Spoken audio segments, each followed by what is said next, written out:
going to Skype in. Okay. All right, folks, I'm going to call this meeting to order. It's a regular Board of Aldermen meeting, October 19, 2023. If you will, please join me for allegiance. I pledge allegiance to the flag of the United States of America and to the republic for which it stands, one nation, under God, indivisible, with liberty and justice for all. All right, roll call, please. Alderman Hoffman. Here. Alderman Schubert. Here. Alderman Rucker. Here. Alderman Ross. Here. Alderman Monroe. Here. Alderman Oster. Here. Mayor Hermanson. Here. All right. We're going to move on to the citizens' communication. This is a time set aside on the agenda for citizens and visitors to address the mayor and the board on any topic that is not a public hearing. For those here in person, speakers will be restricted to 3 minutes unless otherwise permitted. Minutes may not be donated or transferred from one speaker to another. Visitors attending via online will be in listen-only mode. Any questions or comments for the mayor and board may be sent to the city clerk at tberreth@osagebeach.org no later than 10 a.m. on the board meeting day, the first and third Thursday of each month. Submitted questions and comments may be read during the citizens' communication section of the agenda. The Board of Aldermen will not take any action on any item not listed on the agenda, nor will it respond to questions, although staff may be directed to respond at a later time. The Mayor and the Board of Aldermen welcome and value input and feedback from the community. Is there anybody here in person who would like to address the board? All right, seeing none, we'll move on to the approval of the consent agenda. As the board had a chance to review the minutes of the October 5th meeting and the bills list October 19th, 2023. If we don't have any comments or questions, do I have an approval to, do I have a motion to approve the consent agenda? Motion to approve. Do I have a second? Second. Alderman Hoffman, Alderman Rose, second. All those in favor? Aye. All right, motion is passed. All right. The city attorney suggested if we don't have any disagreement from the board, if it's okay, we'll start with our public hearing on Lakeport Village, which is the new business A. If we don't have any objection, they can do their part and then be gone. Any objection from the board? All right. What's that? Does the bill need to go into public hearing? All right, take it away, Cole. Take A and B together, if that's all right. Okay. Mayor, members of the board, this is the, if you recall, when we passed the Lakeport Oasis TIF, Mark Spikerman described the four horsemen of the redevelopment project. This is the fourth of those horsemen. We actually approved an ordinance approving this petition way back when in June. There was an error in the description of the real estate, which had taken some months to kind of iron out. So this is we are re-engaging the public hearing, which is the item A under new business, and then as well item B will be a vote on the ordinance, which does both vote down that previous approval and enacts the approval of the amended petition that was submitted a few weeks ago. And with that, Mark, do you have anything you'd like to add to that?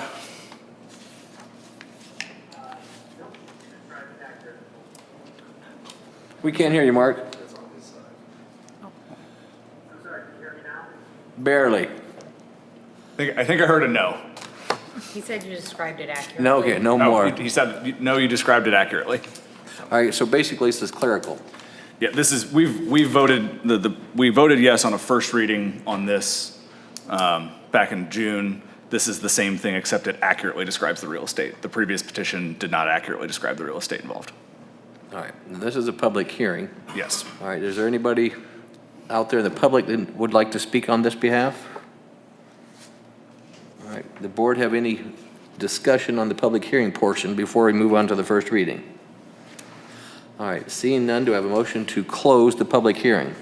Motion. Alderman Rucker, do I have a second? Second. Alderman Ross, all right, all those in favor? Aye.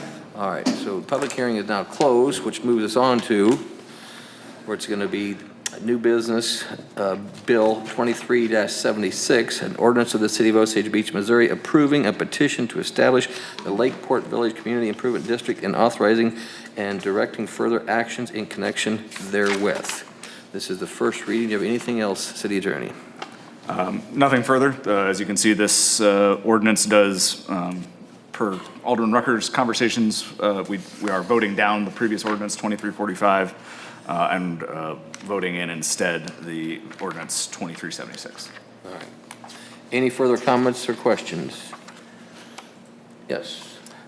Just real quick, on the map that was given regarding this property, obviously it's excluding the condominiums as part of The this. timeshares, yes.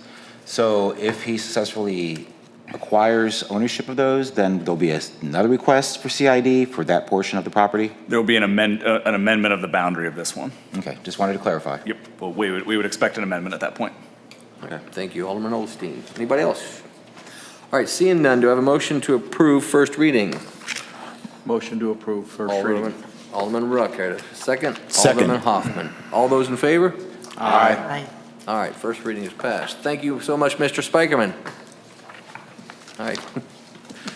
Good job. All right, now we'll move back to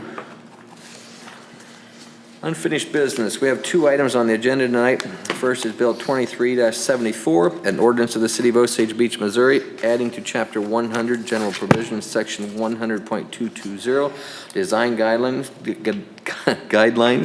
amended Chapter 410, Article 4, Design Standards, Section 410.910, Basic Standards, Article 4, Design Standards, Section 410.910, Basic Scope, renumbering of Article 6, Street Lighting to 7, Street Lighting. This is the second reading. Mike Welty, Assistant City Administrator, please.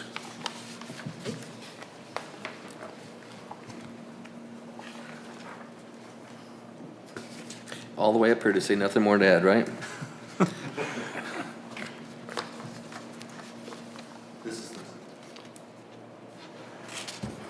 This is the design guidelines. I apologize, correct, sir? Yes. Then I am going to turn this over to Dave Van Leer. All right, very good.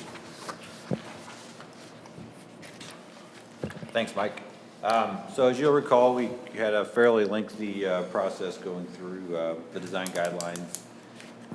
Last board meeting, the primary changes we're looking at are changes to stormwater design guidelines, and there's also a brief change made to electrical trenching requirements. Specifically to discuss tonight, we were asked to look at two main items in the stormwater section. The first being, it's on page 43 of 135 in your packet. The changes from last month are highlighted in yellow. This section is discussing temporary sediment basins to be used during construction. Last month, the version of this talked about sizing the temporary sediment basins for a 2-year, 24-hour storm. Alderman Ross kind of just questioned the design storm we had chosen, and if that was the correct design storm. After batting this around with some other guys at the office, we decided to just simplify this, and rather than having the designer do a calculation that would come out to a set volume per acre, we're just going to direct the designer that for every acre disturbed, they need to provide a sediment basin with a volume of 4,000 cubic feet. And that's kind of you can kind of back into that volume from a handful of different things, but that provides enough volume to give the sediment an opportunity to settle out of the water as it would pass through. So that was how that was addressed. The other main item that was discussed and we were asked to address is on page 45 of 135. And this specific comment was that the previous ordinances referenced projects discharging essentially directly to Lake of the Ozarks were exempt from detention requirements. You see that language added in number 5 at the bottom of page 45. Another exemption that we added is number 6, and that's if your development increases the differential runoff by less than 2 CFS, you're also exempt from detention requirements. This is very common, and again, so this exempts a development that creates very little additional runoff from the pre-developed condition. So you have a grass field and you come in and do a development. If the type of development you do increases the runoff by less than 2 cubic feet per second, you're exempt from the detention requirements. This would be very, very common. This will prevent you from having a bunch of little stormwater detention basins scattered all around town that have minimal benefit to the city and your overall stormwater system. In addition to that, the other items in yellow on page 45 are just describing the requirements for design of stormwater detention basins where they are required. I also sent out an email, things before lunch today, addressing some comments that we'd received. If there's any additional questions on any of those comments, I'd be happy to try to address them. All right. Board, questions or comments? Alderman Rucker. I didn't get a chance to delve in just deep because I didn't get in until midnight last night. So, but I do have a couple questions. First of all, on your responses to 4K, how many times is there an inspection? This has to deal with the inspections that the city does, and then the inspections that the recording engineer would do. Is that the proper terminology for that? The person that Engineer of record is. engineer of record. I'm sorry, engineer of record. Yeah. So, first of all, is there a certain amount of inspections required, or does it depend on how much rain we get? The requirement here would be that the engineer of record make one inspection at the beginning of the project to ensure that all of the silt fences and check dams and sediment basins are built as were submitted on his design that was approved by the city. Now, I say one inspection at the beginning of the project. There are instances where large projects have multiple phases, and a phase 1, 2, and 3 SWEP would be submitted, a plan showing where the different silt fences would be. In that instance, the engineer of record would need to come out at each phase of the project and ensure that everything was per their design. So basically what we're saying is engineer of record, you design this thing. Now, once the contractor puts it in place, we want you to come out and make sure it is in place. The response we have here from the other person is that they didn't feel that was necessary. Is that basically what we have here? I would say, yeah. Okay, I just want to say, I agree with what you have here. I think it should be done. I can see, you know, the engineer does all his great work, and then the people put it in place, but they put it in place wrong. It's not up to us to say it's wrong. The engineer of record should be the one. So I support what you have here. I also support the 4A, what you have, and I understand that is going to be a little more expensive. I was not at the last meeting. I did attend the day after. I buzzed in and listened to everything, and I think that this concurs with what the board kind of addressed in saying that we want ours to be above the normal. We want ours to be a little more stricter. Not everybody around has the diamond in their backyard like we do, and we need to protect the diamond. And this is the way we do it. And yes, it may be a few bucks more, but I support that with what you have done here. My other question is, excuse me, on number 2, right underneath post-construction water quality. Explain that in terminology that I can understand, because I can't understand what that's saying there. Which page are you on? Well, it'd be page 3, I'm sorry, page 3 on your email, I'm sorry, Dave, where it talks about fabrication of filtration manholes. Oh, you're talking about the email, not the document. Okay. Okay. Yes. And then,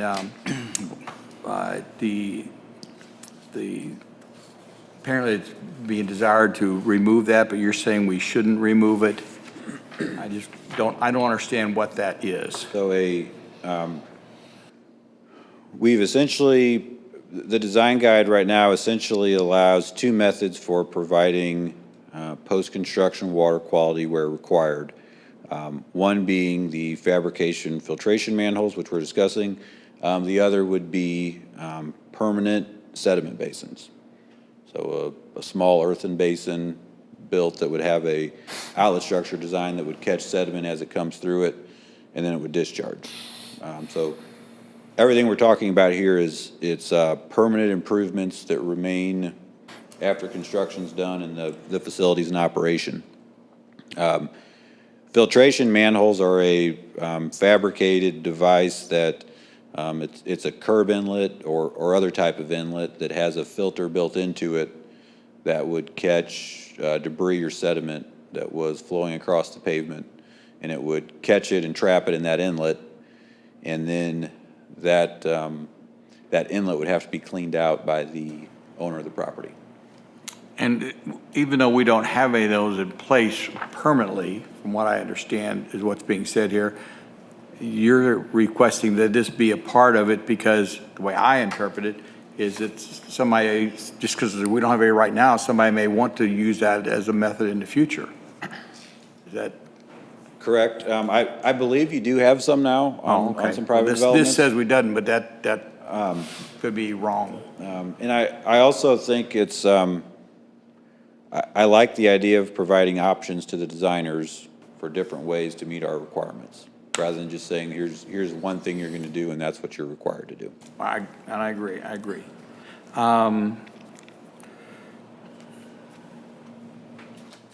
Oh, no, that's it. Okay, that was all I had. Sorry. No, you're all right. I missed last time and didn't get a chance to ask something. All right, thank you. Any other comments, questions? Alderman Osteen?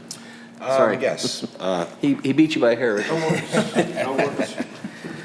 On page 46 of 135, storm drainage computations, under section A on the equation Q equals CIA, we are striking out the actual number we're using for rainfall intensity at 2.5 per hour. Do we not need to replace that with another number for the equation? So what the designer will do is they will see that we're requiring that design to be to the 25-year storm, and then they will calculate a specific intensity for their specific site.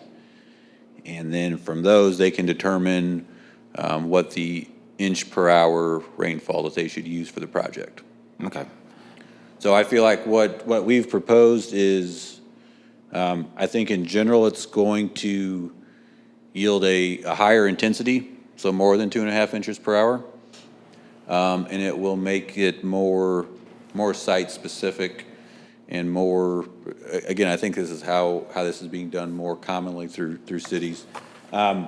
It's just saying that we're going to use an intensity of 2.5 inches per hour.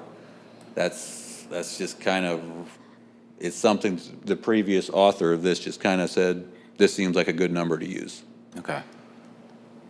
I was just concerned because in this computation, everything is pretty definitive as far as cubic feet per second, number of acreage, but basically under the reason we rainfall can't- intensity, it just says blanket rainfall. Yep, the reason we can't give them a new number is because the way the calculation works, it's actually dependent on the size of your site and essentially the drainage area of your site. Okay. That's all I had. Alderman Ross? I just want to say thanks to Mr. Schuman for providing the feedback. I was hoping there'd be some more feedback from other engineers about it, but I greatly appreciate that. There you go. Any other comments or questions? All right, seeing none, do I have a motion to approve second reading? Alderman Ross, do I have a second? Second? Alderman Morose, roll call, please. Alderman Rucker, Yes. Alderman Osteen, Yes. Alderman Hoffman, Yes. Alderman Morose, Yes. Alderman Schuman, Yes. Alderman Ross. Yes. All right, second reading passes. Nice work, everyone.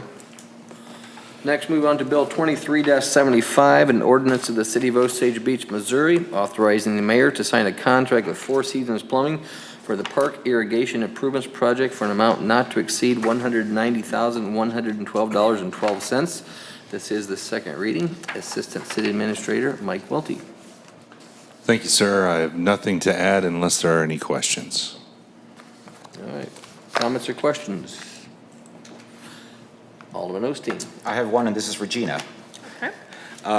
Clarify for me how this is being handled on the budget side of things, because we are logging this on the agenda sheet as if it's a 2023 expense against our budget, It but is, it's not. it is partially funded in the 2023 budget. This pump was budgeted, but it was only budgeted at 100,000.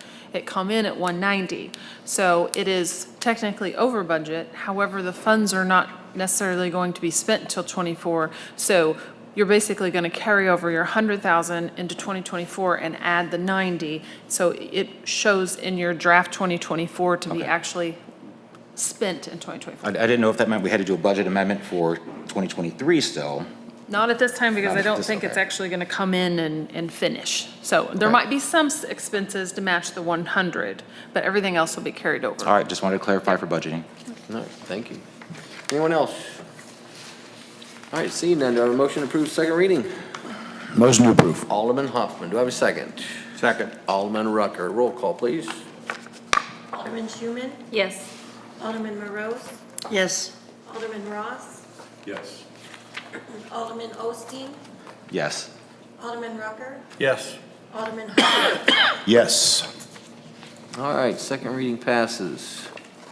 Now we're moving on to new business, number C, which is Bill 23-77, an ordinance of the City of Osage Beach, Missouri, amending Chapter 610 Peddlers and Solicitors, Section 610.010 Definitions, Section 610.030 Identification Card required for peddlers and solicitors, available for canvassers, Section 610.040 Fees, Section 610.060 Contents of Application, Section 610.170 Additional Requirements for mobile food establishments, for purposes of the city code for various as set forth. Whew, it's a mouthful. First reading.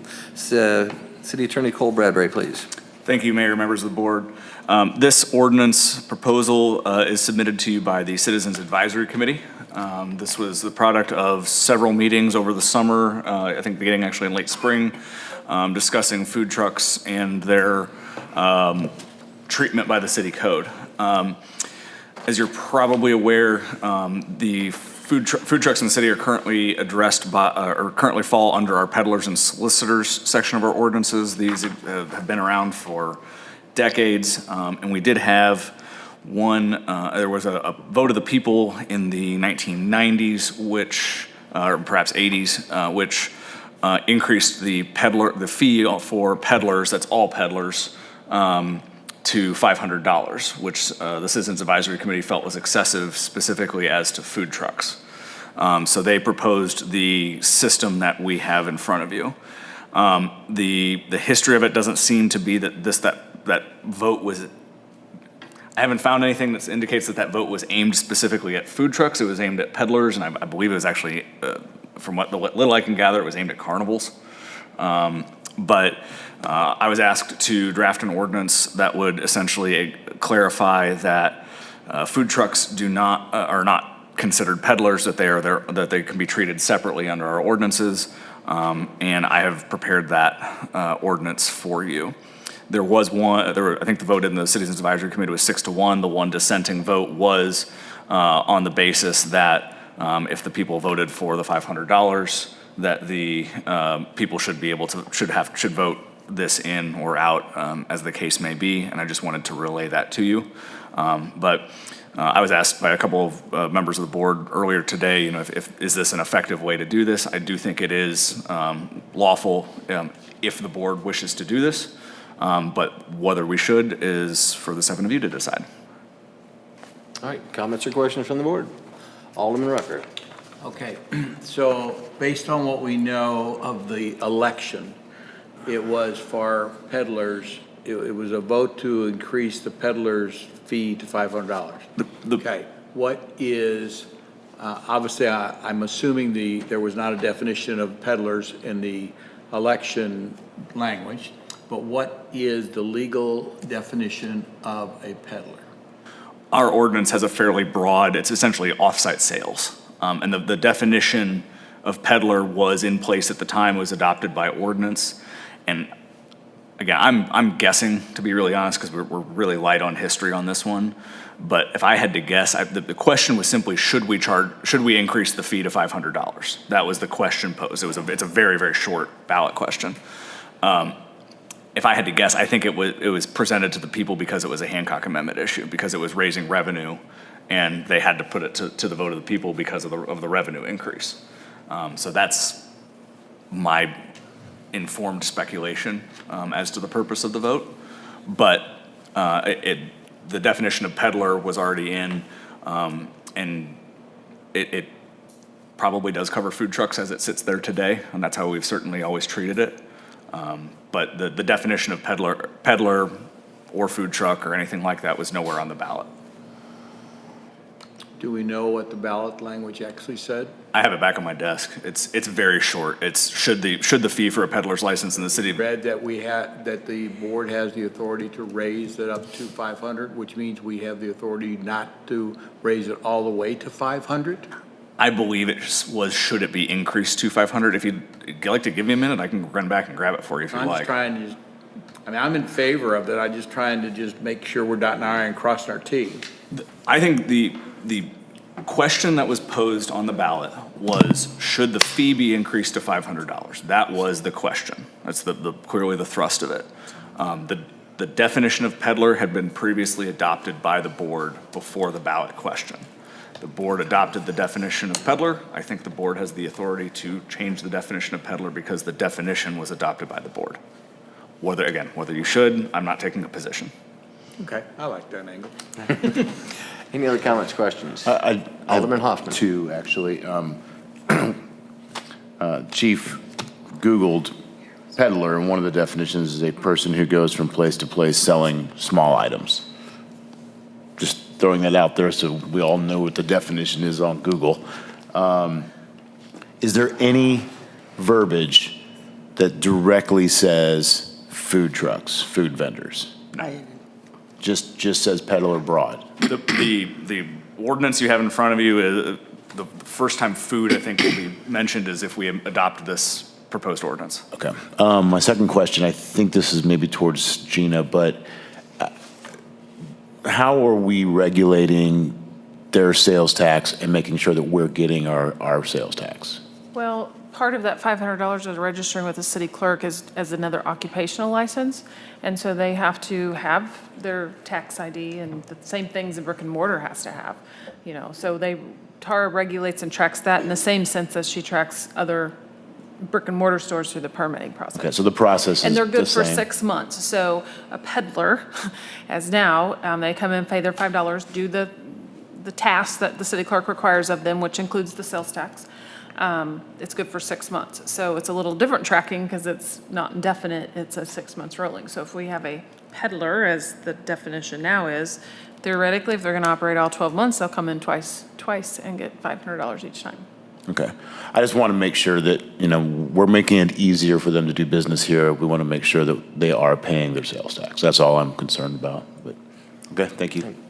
Any other comments or questions? Alderman Rose? Yeah, I've got some clarification I would like, please. The $500, now, is that paid annually? It's only good for 12 months. So when a 12 peddler months. comes in and does their checklist with the city clerk, pays their $500, their permit is only good for 6 months, not a whole year like a regular 6 occupational months. license. Okay.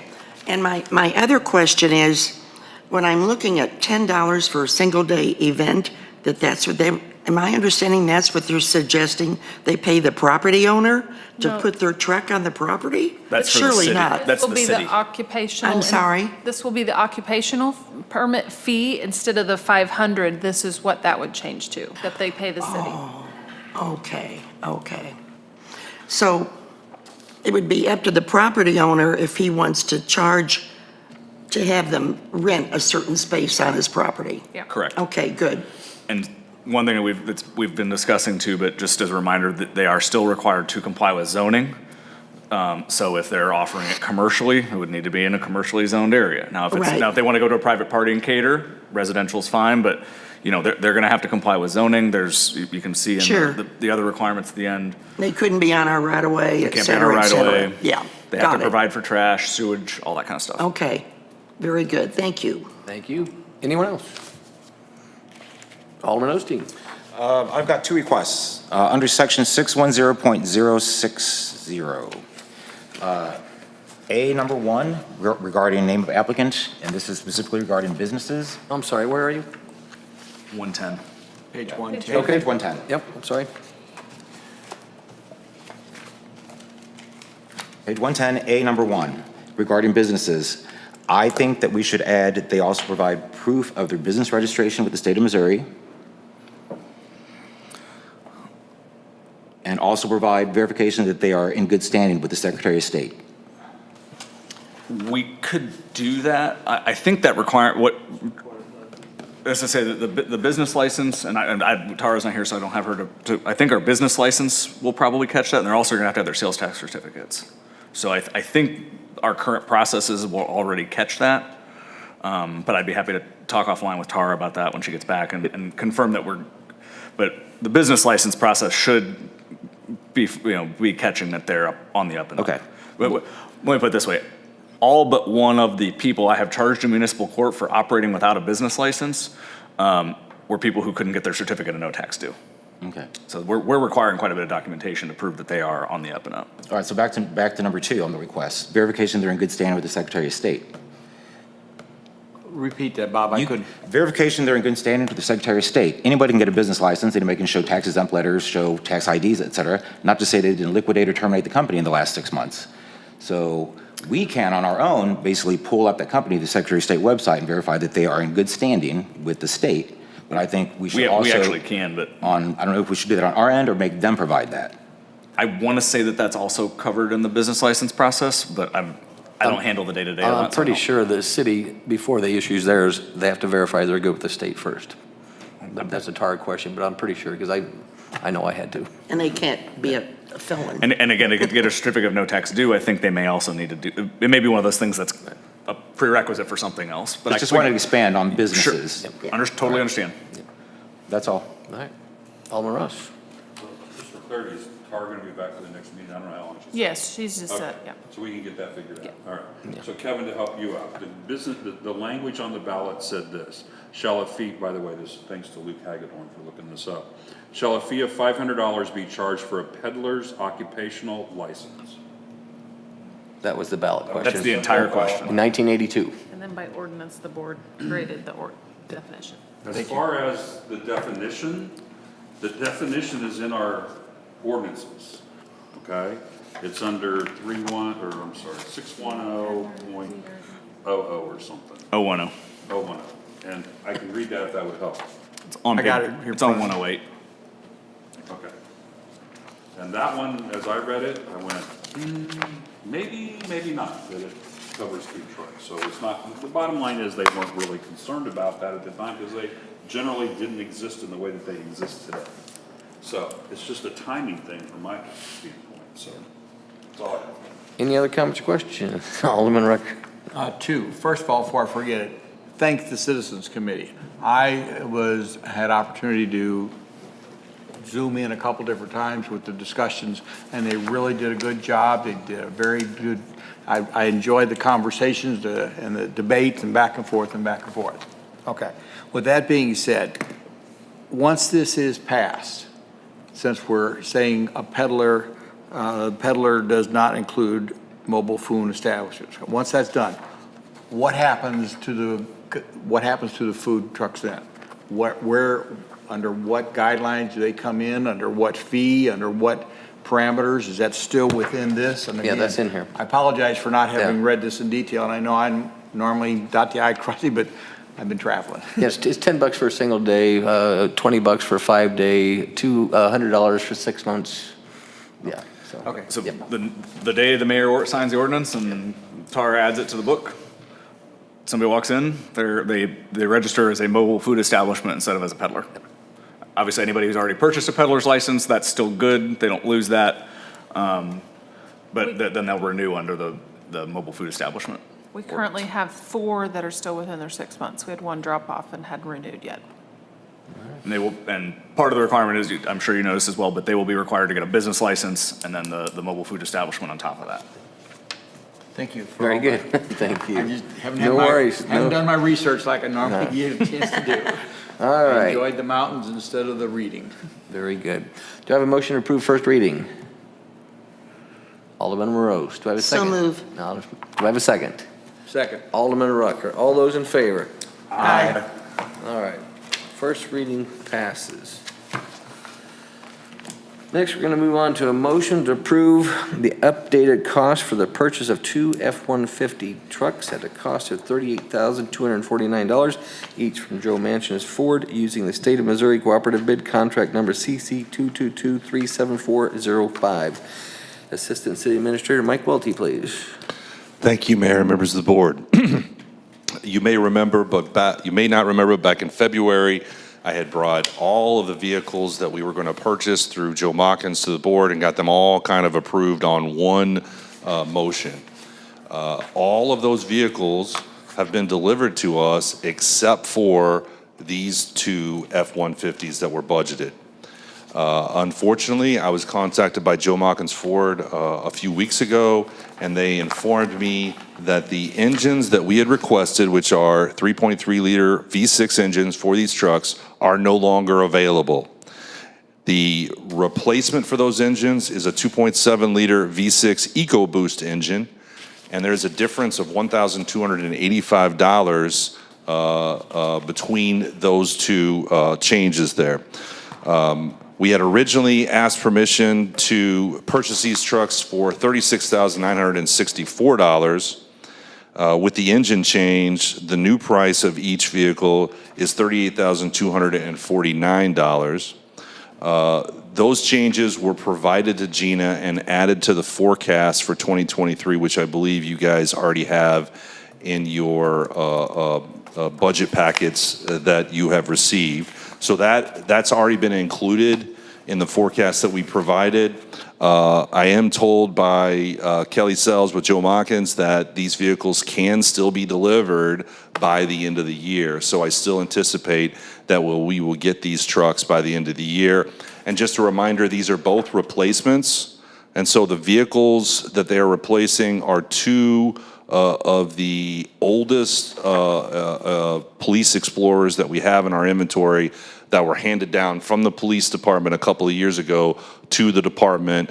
Both of the vehicles in question, I didn't bring it back because we had went over all this earlier in the year, but both of the vehicles in question are over 120,000 miles currently. I do recommend approval. All right. Thank you, Mike. Comments or questions? Alderman Ross. Yeah. So I'm just curious, because it looks like we don't have much money left in the budget, but are you trying to say that this isn't going to pay out till the next year's budget? Did I read that wrong, that we're short 10 grand? No, I don't think I commented in much detail, but yes, this is a little over than the not to exceed that you guys had already given Mike in addition to what's available. But what Mike was saying is, no, if the trucks are delivered this year, they'll be paid this year. So it'll follow delivery and payment. So the money will leave. We will go back and determine if it needs to have a city administrator budget adjustment or another line item that's under to take care of the budget overage, but we do expect to expend it if they so do to get delivered.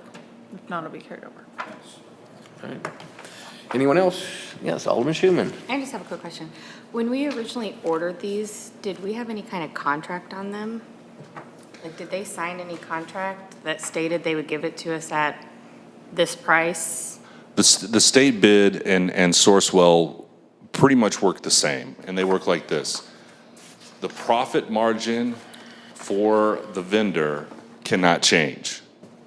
So that's basically what a state bid is all about. It's locking in the profit margin for the vendor. Anytime there is a change in a material used to build it, they can change that. Okay, that's what I was wondering. if And, they had any. and you're gonna have another one with the dump truck that I'm gonna be bringing to you in a couple of weeks. So, Okay. it's not the first time we're gonna talk about this, but that is out of their hands and it's out of our hands. Okay, that's good to know. I was just curious. Thank you. All right. Anyone else? Seeing none, do I have a motion to approve? Motion to approve. Alderman Rucker. Second, Alderman Schuman. All those in favor? Aye. All right. Motion carries. Next, we're going to move on to discussion of the Fort of the Osage Tower. Yeah. I was contacted by Thomas Lorraine months ago. I believe, Brad, is that you?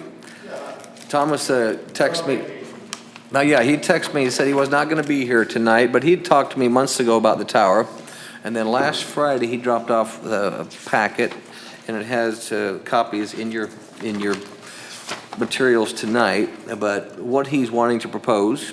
So hopefully he had a chance to read it, and he wants to, donate it to the city if we would like to take it. And anyway, this is up for discussion tonight, and thank you for being here. Did you want to say anything before we started? If you do, please come on up, so the people at home can hear you. Well, I'm just here to try to answer any questions if I can, if anybody has any. Okay. So I can All right. stick around for that, yeah. All right. Alderman Hoffman.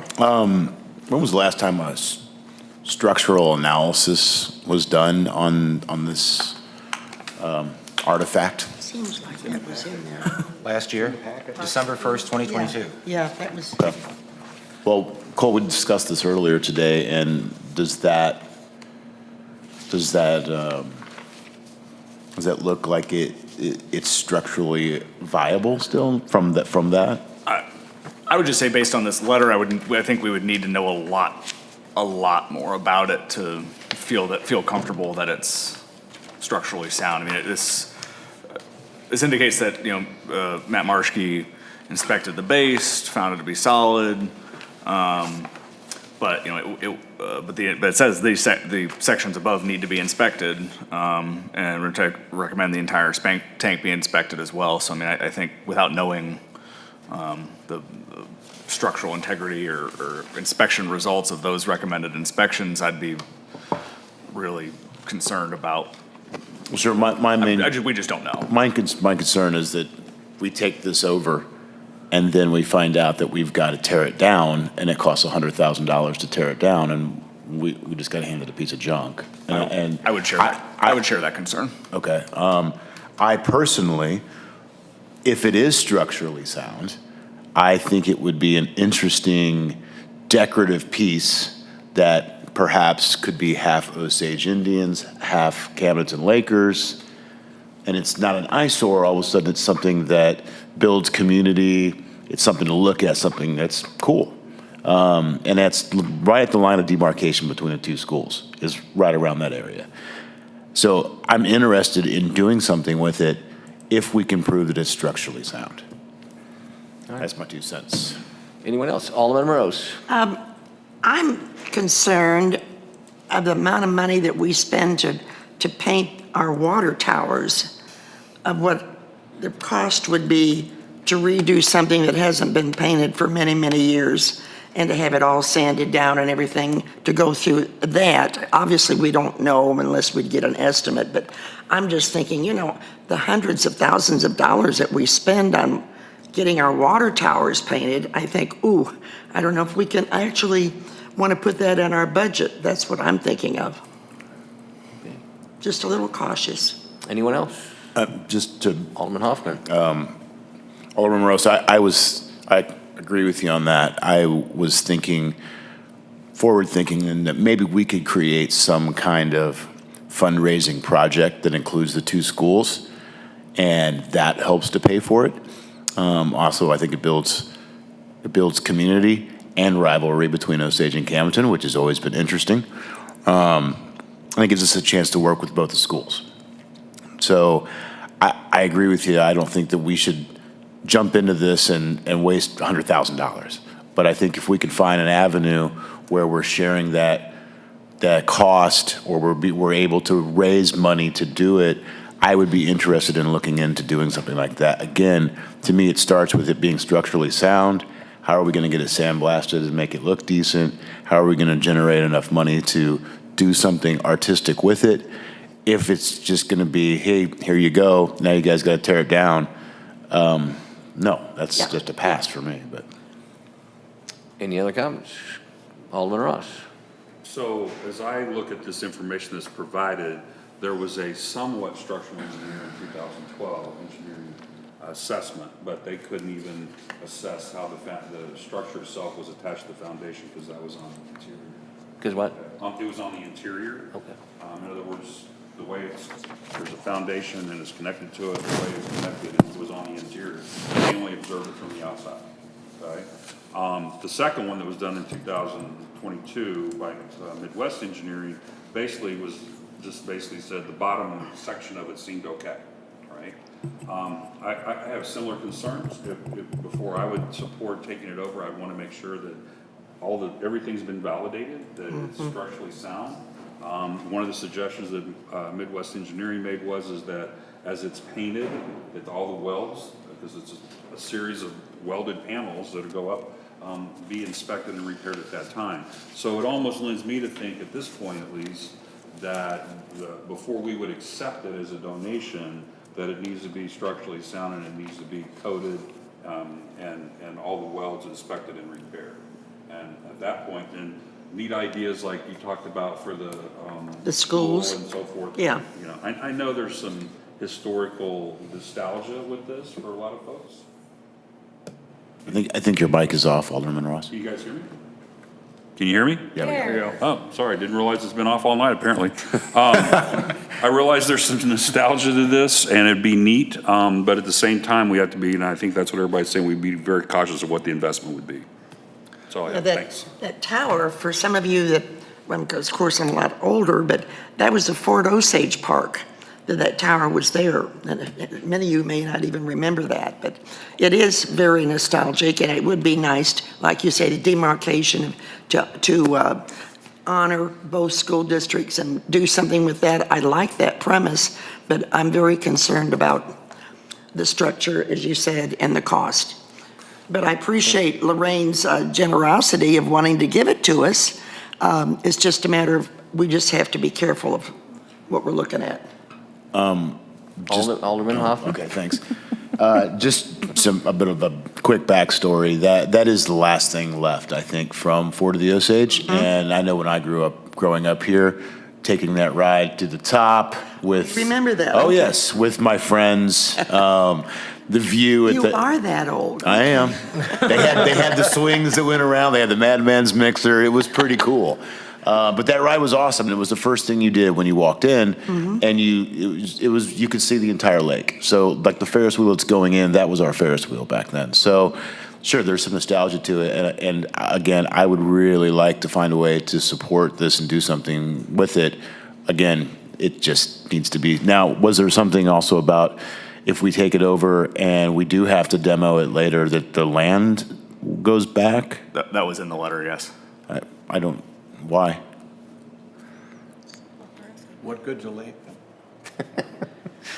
Well, I mean, because then it looks like, hey, we gave it to you, you paid to tear it down, now go ahead and give us our land back. I mean, if we're gambling, they got to gamble a little too, I'm thinking, but just something that we discussed earlier, which I thought was a bit of an odd write-up. And obviously, I know we discussed it, but just with its structural uncertainty, if you're familiar with the location of that tower and the base of it, it is in extremely close proximity to an office building.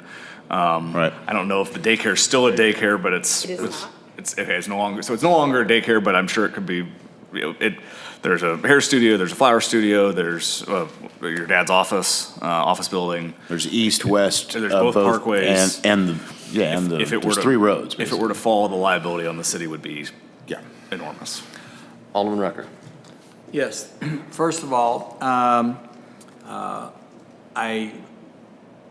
have concerns about the liability, the structural stability of it. We've talked about that being a hinging part. Who's going to pay to have that done? There's going to be some cost to have the information that the board is concerned about to have it done. I have no idea if we're talking in nickel or if we're talking $10,000, but we're talking somewhere in between there, somewhere in that range to have some people tell us it is good or it is bad. So that's something that we need to think about if we want to take on that expense or if we want to make that the expense of the donor or what. The other thing is, I did not have the ideal of the two schools. I had the ideal that we talked about a welcome center, or a welcome sign that we have at one end of the town. Why not one on the other end of the town? And why couldn't that be utilized for that? That's what I visualized that being, with a nice American flag up at the top, and some kind of welcome to Osage Beach or something of that line. Again, it all comes back to the same thing, though. What's it gonna cost us to have that done? Because I'm assuming none of us is wanting to go down the road of reenacting the amusement portion of it or the elevator portion of it or any of that, because that would really be extremely expensive. So I think that ship has sailed. Well, Mr. Lorena, sounds like everybody's appreciative of the offer. Maybe visit with your dad if they want to hire somebody to find out if it's structurally sound, maybe an estimate on what it would cost to refurbish it. And then if you'd like to bring it back to the board at that time, we'd be happy to hear you. Okay. Yep, I can pass that on. Thank you so much. Appreciate it. All right. Thank you. Mr. Murray, I have one more question. This is kind of just throwing it out to the board. I wouldn't be opposed to, if it, like, let's say it came back at $10,000, I wouldn't be opposed to splitting that with them. This is something I think that I wouldn't mind investing a little bit with them, but I don't think it should all be on us either. So just a thought. All right. Thank you very much. Okay, thank you, guys. Appreciate it. How much did he say? All right, now we'll move on to department update list. Start with City Administrator Gina Woods, please. Yes, Mayor, members of the board. I didn't really make, I don't think, any changes to the list in the entirety, nothing new on my end. The only comment I want to make is the next 2 weeks, we have 2 meetings each week, so we're going to be seeing a lot of each other. Tuesday's the first budget workshop. A couple items that you did not find in your draft budget is I'm finalizing the cash flow estimates that I always provide and some more details on the reserves and what you're going to find in the budget. I know HR information will also come as expanding on that. So you'll still have more information coming. So that is my only update. All right. Assistant City Administrator Mike Welty. Thank you, Mayor, members of the board. I do have one thing that I want to share with the board.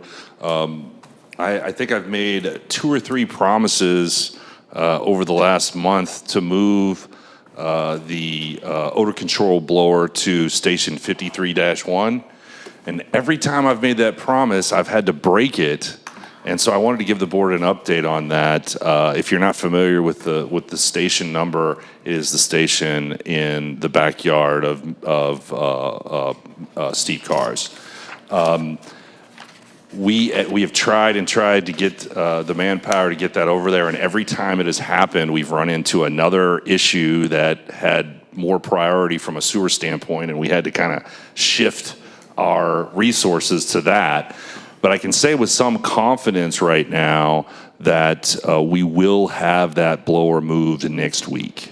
So that is my final answer, and I am sticking with it. That's all I have. Thank you. All right. You have anything, Jen? I do not. It's your chance to talk. All right. All right, City Treasurer Carrie Bell, please. Take just a second. Mayor and Board of Aldermen, this is the annual time of year that I file the city's most important TIF reports. Basically, there's 3 of them. There's a property tax that is annual. You see that around March. There's one per project that has to be done every 5 years, and the Alderman, City Attorney Rucker made sure those were all up to date before he left. So we're in good shape with those. These are the annual that, according to the state of Missouri, we have to file one of these reports for each of our projects. And if we do not comply, we are prohibited from adopting any new tax TIF projects for a period of 5 years. So just to let you know, those were all, we have 3 this year. Deerberg's, Arrowhead, and OB Commons. Those were all filed this week. And they're available online under the City Treasurer's Department, under financial reports, if you'd like to see those. They're also available through the Department of Revenue's site as well. Our reports are easier to read than the ones you'll find on the state's. But that's all I have. All right, thank you. City Attorney Cole Bradbury. I have, Mayor, members of the board, I have just 2 very brief updates. Number 1, the one that made Carrie Bell very happy. We had a very productive meeting, myself, Mark Spikerman, and the Camden County Councilor, Jeff Green. And we are working towards having a TIF monitor hired on the Arrowhead TIF, which has been a source of, has been severely delayed, but with some of the Camden County audit and financial reporting stuff issues. And the county has agreed to, Mark and I are gonna work on getting the bid out to help them set that up. But they will be hiring a TIF monitor to ensure timely reporting and disbursement of TIF revenues and all of that fun stuff for Arrowhead. The second one, if you'd like details, please reach out to me offline, but we did have another productive meeting working on the last item on your list, the Tantera sewer issue, and expect a couple more to get scheduled in the next few weeks. Very good. All right, thank you. Chief Davis. If you see Officer Rosenberg out, he completed his field training process and he's out on his own now. All right. So we're working toward that, getting full. We've got, I think, 2 to 3 that we're trying to get scheduled for interviews and testing next week. So 2 of them will need to go to the academy. One's a possibility that he's in the Army police officer now, so it's not an MP. There's something different there. I'm not real sure what it is, but he's already been certified and just have to test with Missouri Post, so we can get him on the road a little bit sooner. Very good. Building official, Ron White. Thank you, Mayor. I want to take a moment to inform you and the board of a program that we're taking advantage of. Wow. Sorry, Gina. Your name slipped me for a minute. Only known you for a little while. Gina had emailed a program that Ameren was sponsoring just a few months ago. It's something that Alderman Rucker and I had discussed actually a couple of years ago. But it is called the Ameren Missouri's Biz Savers Program, and we have the contractor on site beginning today. The vendor is PCS Energy out of Imperial, Missouri. They're an Ameren-sponsored or approved contractor. And what they're doing is converting almost all of our lights, about 350 bulbs in City Hall, taking out the ballast and putting in LED lighting. The estimated cost, the engineer's estimate for this project is $29,983, saving us about 56,853 kilowatt hours a year, which equates to about $4,500 in savings. With their incentive, the expense to the city is $0. So this is something that is completely managed by the contractor. They take care of all the paperwork, and really I have very little to do with this. Gina sent it to me. I passed it on to our maintenance tech, Doug Damron, and he took the ball and ran with it, made the contacts, got the scheduling set up, and that should be completed next week. And we'll be a much brighter City Hall for less money. Very good. Thank you. City Planner, Kerry Patterson. Not much to say, and I won't steal the thunder from Eric here to talk about the Fall Festival and stuff, but we're staying busy. As always, if you have any of your constituents that call, have questions of you, feel free to send them to us. We're always here waiting to answer their questions. So, very good. All right, thank you. Human Resource, Eric Gregory. What the heck did I just say? Yeah. Sorry, I read you guys on the promotion. Sorry, you guys switch chairs. You want to talk about the Fall Festival? Michael Ray. Okay. Sorry about that. No problem, Mayor. Mayor, members of the board, current postings, we still have city engineer still up, 911 dispatcher has gone back up, and we have received applications for that. Police officer, sewer technician, and paramedics, again, those are our continuous postings. Just as a reminder, email went out tonight, loggers discussion, January 11th. Mark your calendars for that. If you have any questions, please get those to me. We're going into the holiday season, and so I need to be able to make sure that we have ample time to get responses for any of your questions for anybody I need to contact. And then regarding the job fair that we held on October 3rd with the Missouri Job Center, our numbers came back. We had 27 attendees, 10 employers that showed up. The industry representation was between retail, construction, healthcare, and government. The advertising that went along with that were posts on many social media sites. There were advertisements and commercials on 2 different radio stations, as well as a email/text message blast to everybody on their contact list. In talking with the organizer from Missouri Job Center, they do expect this event to grow, being a set location, central to everybody, easy to get to. We have the room. They just expect this event to grow the more that we do it. All right. That's all I have. All right. Thanks, Eric. Dave Van Leer, Cochran Engineering. Yes, thank you. Just a couple quick items. We do have multiple projects currently out to bid right now that are out on the street for contractors. We did open bids on the Sands Lift Station sewer main replacement today, and we do anticipate bringing a recommendation to your next Board of Aldermen meeting to get that project moving forward. That's all I had. Thank you. All right. Thank you. Eric Gregory, Parks and Rec. Thank you, Mayor. I just wanted to say thank you to everyone that came out to the city park this past Saturday for the Fall Festival, the Dragons Smoke Barbecue Competition. Weather was a little cool.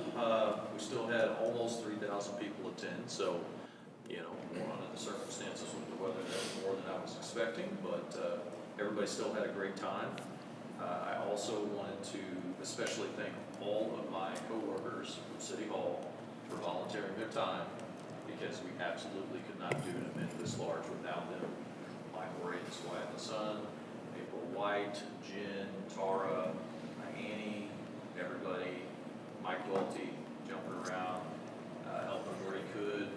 Mike had a very difficult job that day. He had to step in and serve as a judge for the barbecue contest, so it was so hard on him. He was complaining he was a little full, but twisted his arm. So thank you. The guy sitting next to me spent all day Friday cooking 24 pork butts so we could serve barbecue at the concession stand, and just about sold out. It was so popular. Everybody, it was a hopping place. So anyway, I just want to say thank you to everybody again. Thank you for everybody that came out, and another successful fall festival. So Very good. Thank you. All right. Alderman Rucker. Yes. I just want to shout out to Mike Welty specifically, but also the rest of the staff for your courtesy and the way you handle citizens. I could not do it. I would be difficult to be so polite and nice. Many times I just walk away from my email because after I type it up, I'm like, no, I'm not sending it. Because it would just create more problems. But I just appreciate that, and it is noted that you do a good job with that. All of the staff. I know Mike has been dealing with some specific ones, and I very much appreciate that. The other thing is, there's a number of items on the updated department list that I have on there that I will be sending an email to Gina to remove, because we do have those items that are being taken care of. They're being taken care of in budget items, and that's the main reason we wanted them on the list until they were going to be getting taken care of. So I'll send a copy to the board of those, so if anybody disputes that, they can ask it to be put back on the list. Do you want me to ask my question, or do you want to take care of it? No, you just go right ahead and ask. I already read your note. Go ahead. I just wanted to know, I just wanted to make sure that the rest of the board was aware of the situation with the city of Lake Ozark and the communication system. They have gone elsewhere. And It's not signed yet. But. well, it's right. Facebook is well, it's not Facebook. It was the newspaper it was in. So, but I don't know if Gina has some other information according to the paper she does, but. Well, I'm not going to tell their story because it's not signed, but I was asked today, you know, what its status on that. And the status is that our police chief was going to get back with their police chief and verify some numbers, which was a direct relation to how I calculated. So the board was questioning the calculation and was the fee enough? And so I need more information from the source, in other words, to do that. I had told another alderman a couple weeks ago, I said, as soon as police chiefs can get that back, we will turn that around. And I said, I suspect that will be 1st of November, or, you know, packets next week for 1st of November. In the meantime, I have been told that I would expect a decision at their board level very soon of another contract. Front page of the paper. So, for whatever it's worth, I won't make any further comments on that. Everybody knows my feelings of it. That's all I have. All right, Alderman Schuman. I just wanted to thank again all the city staff and Eric Gregory for all his work on the Fall Fest. We went, it was fun. Never seen that many bounce houses in a row. Kids loved it. Got to see everybody. I think I missed you about 3 different times. We were walking around, but my kids were dragging me all over the place. But it was a very fun event. It looked like everybody there that was having fun. I got to pet a baby kangaroo. That was fun. And then just upcoming Halloween coming up. So everybody keep an eye out for the littles that'll be out on the road and walking around. And as parents, we always try and watch them, but they are just so fast sometimes when they're excited. So just everybody be careful and have a good holiday. All right, thank you. I Alderman Hoffman. I wanted to thank the Citizens Advisory Committee. I know they did a long process on the food trucks. I want to specifically say thank you to Luke Hagedorn. He did kind of do a deep dive into it, which brought to light the voting issue. I'm very happy that we knew it, we vetted it well, and we got to a point to where we're comfortable with what we're doing and confident in it. And I think that he really helped that process. So thank you, Luke Hagedorn. And obviously, Mike Welty, I second what you said, Alderman Rucker. Appreciate the way you guys are handling the public. It can be difficult. We are trying to help you as much as we can. So thank you for staying professional and staying on top of the sewer. Everyone asks me when I'm out, just at the grocery store or wherever, and I keep telling them our people are on it, and we're asking them, and they're doing it. And I feel confident that you guys are making headway, and I really appreciate it. Other than that, happy Halloween, everybody. All right, thank you. Alderman Osteen. I only have one quick item this evening. I will not be in attendance for the November 2nd board meeting. I will be in Playa del Carmen. Good for you. Oh, cool. FYI. Forever or?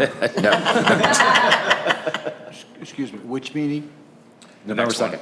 November? Yes. Oh, okay, because I'm not going to be here at the December meeting. I thought we were both going to be on the same. Okay, no. All right. Anyway, I will be on vacation. I'm actually going to a wedding, and I'm officiating it in Playa del Carmen. Good friends of mine, so. That's neat. Yeah. That's all I have. Happy Halloween, everybody, since we won't convene until after that. So that's it. Thank you. Alderman Osteen.